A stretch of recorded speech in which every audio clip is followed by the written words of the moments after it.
नमस्कार भाई और बहनों, आपका स्वागत है हमारे YouTube channel tent of GK में। तो आज की इस वीडियो में आपको बताने वाला हूँ सामान्य विज्ञान से जुड़े प्रश्न और उसके उत्तर। तो इस वीडियो में आप लोगों को भौतिक विज्ञान से सभी प्रश्न मिलेंगे। तो समय को वेस्ट न करते हुए वीडियो में आगे बढ़ते हैं। तो पहला प्रश्न देखते हैं। तो आपका पहला प्रश्न है, पृथ्वी के घूर्णन गति बढ़ने और घटने पर जी का मान। तो उत्तर है आपका क्रमशः घटता और बढ़ता है। आगे बढ़ते हैं तो दूसरा प्रश्न देखते हैं। तो आपका दूसरा प्रश्न है, पृथ्वी की सतह के ऊपर या नीचे जाने पर जी का मान। तो उत्तर है आपका घटता है। आगे बढ़ते हैं तो आपका तीसरा प्रश्न है, पृथ्वी के लिए पलायन वेग का मान होता है।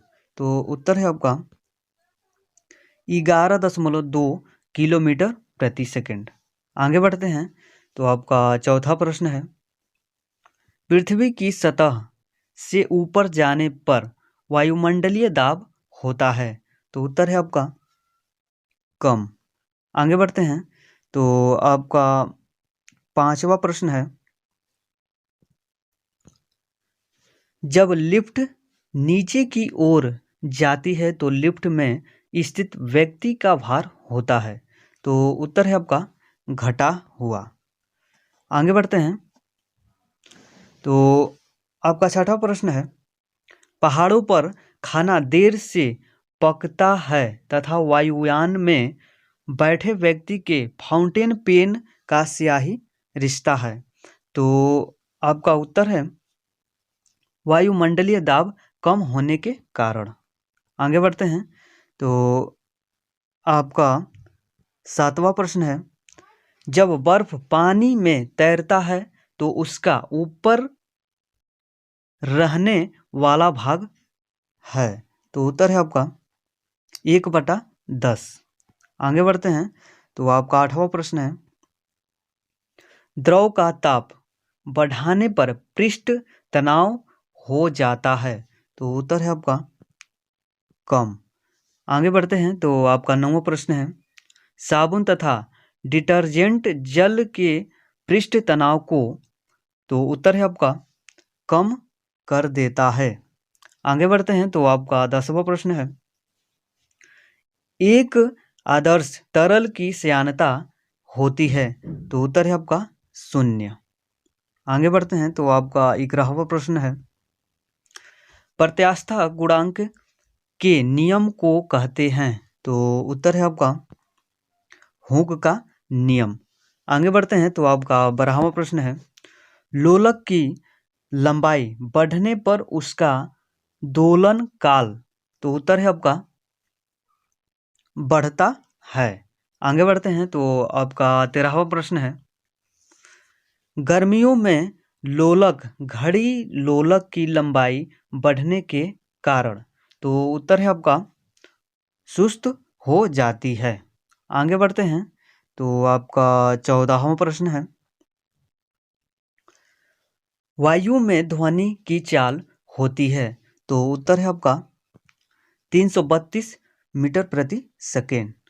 आगे बढ़ते हैं तो आपका 15वां प्रश्न है, किसी माध्यम में ध्वनि का चाल निर्भर नहीं करती है।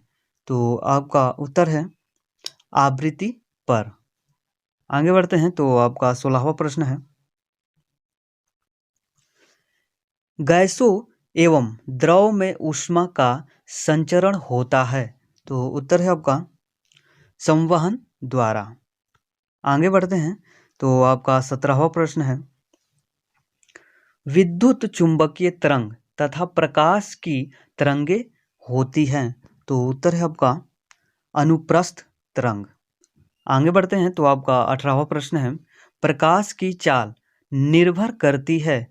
तो उत्तर है आपका माध्यम के अपवर्तनांक पर। आगे बढ़ते हैं तो आपका 19वां प्रश्न है, चंद्रमा के प्रकाश को पृथ्वी तक पहुंचने में समय लगता है। तो उत्तर है आपका 1.28 सेकेंड।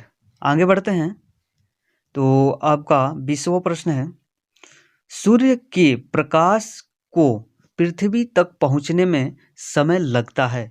तो आपका उत्तर है 8.2 मिनट। आगे बढ़ते हैं। तो आपका 21वां प्रश्न है, समतल दर्पण में वस्तु की पूरी आकृति देखने के लिए दर्पण की लंबाई वस्तु की लंबाई की होनी चाहिए। तो उत्तर है आपका आधी।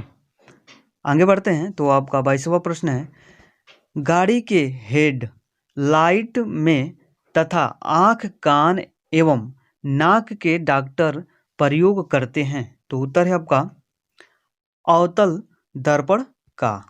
आगे बढ़ते हैं। तो आपका 23वां प्रश्न है, किस रंग का विक्षेपण सबसे कम तथा अधिक होता है। तो उत्तर है आपका क्रमशः लाल और बैंगनी का। आगे बढ़ते हैं। तो आपका 34वां प्रश्न है, 34वां नहीं, यहाँ मिस प्रिंटिंग हुई है, आपका हो जाएगा 24वां होगा। ठीक है। तो आपका 24वां प्रश्न है, अस्थाई चुंबक बनाने के लिए प्रयोग किया जाता है। तो आपका उत्तर है इस्पात का। आगे बढ़ते हैं। तो आपका 25वां प्रश्न है, अस्थाई चुंबक बनाने के लिए प्रयोग किया जाता है। तो उत्तर है आपका नर्म लोहा का। आगे बढ़ते हैं। तो आपका ये आखिरी प्रश्न है, सबसे अधिक वेधन क्षमता वाला किरण होता है। तो उत्तर है आपका गामा किरण।